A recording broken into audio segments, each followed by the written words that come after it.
குழந்தைக்கு பேர் வைக்கிற ஃபங்க்ஷன் நாளைக்கு வைக்கலாம் அப்படின்னு சொல்லிட்டு குழந்தைக்கு வந்து தீட்டு கழிச்சிட்டு பேர் வைக்கலாம் அப்படின்னு சொல்லி முடிவு பண்ணியிருந்தாங்க நானும் என் ஒய்ஃபும்.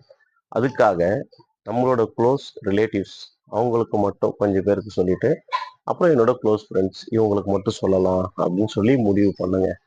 சரிங்களா? இப்போ நம்ம வந்து நம்ம ரிலேட்டிவ் கிட்ட பேசுறதா இருந்தா எப்படி பேசுவோம்? ஏன்னா அவங்க அடிக்கடி வீட்டுக்கு வர போறது இல்ல. எப்பயாவது தான் நம்ம வந்து ஃபோன் பண்ணி பேச போறோம். இல்ல எப்பயாவது தான் எதனா ஃபங்க்ஷன்ல தான் மீட் பண்ணுவோம். ஸோ அவங்க கிட்ட நீங்க எப்படி இருக்கீங்க? நல்லா இருக்கீங்களா? வீட்ல எல்லாம் எப்படி இருக்காங்க? நாளைக்கு நம்ம வீட்ல இந்த மாதிரி ஒரு ஃபங்க்ஷன் வச்சிருக்கோம். நீங்க கண்டிப்பா வந்துடணும் அப்படின்னு சொல்லி பேசலாம். ஓகே.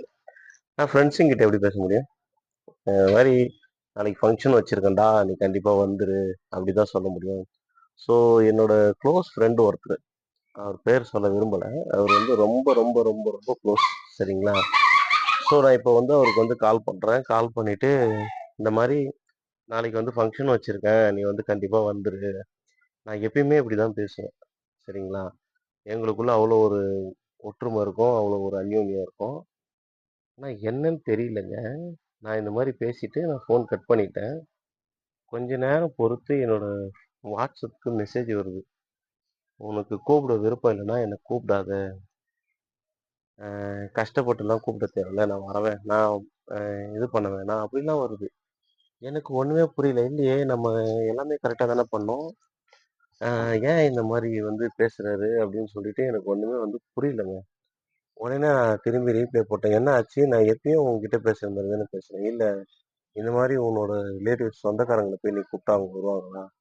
யோசிச்சுக்கோ அப்படின்னா. அப்பதான் நான் சொன்னேன். அவங்களாம் நான் அதிகமா பேசுறதில்ல, பார்க்கறதில்ல. அதனால அவங்க கிட்ட நலம் விசாரிச்சு அதுக்கப்புறம் நம்ம வந்து மீட் பண்ணோம். நீ அப்படி இல்லை எனக்கு. நீ எனக்கு எவ்வளவு முக்கியம், நான் உனக்கு எவ்வளவு முக்கியம் நம்மளுக்கு தெரியும் தானே. ஏன்டா அப்படி பண்ற அப்படின்னு சொல்லி கேட்டேன்.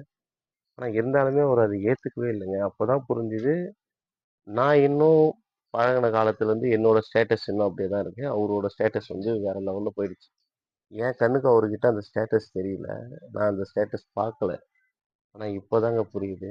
நம்மளை விட நம்ம கூட இருக்கிறவங்க ஸ்டேட்டஸ்ல கொஞ்சம் உயரம் போயிட்டா நம்ம அவங்களுக்கு கொடுக்க வேண்டிய ரெஸ்பெக்ட் எல்லாமே கரெக்டா கொடுக்கணும் அப்படின்னு சொல்லிட்டு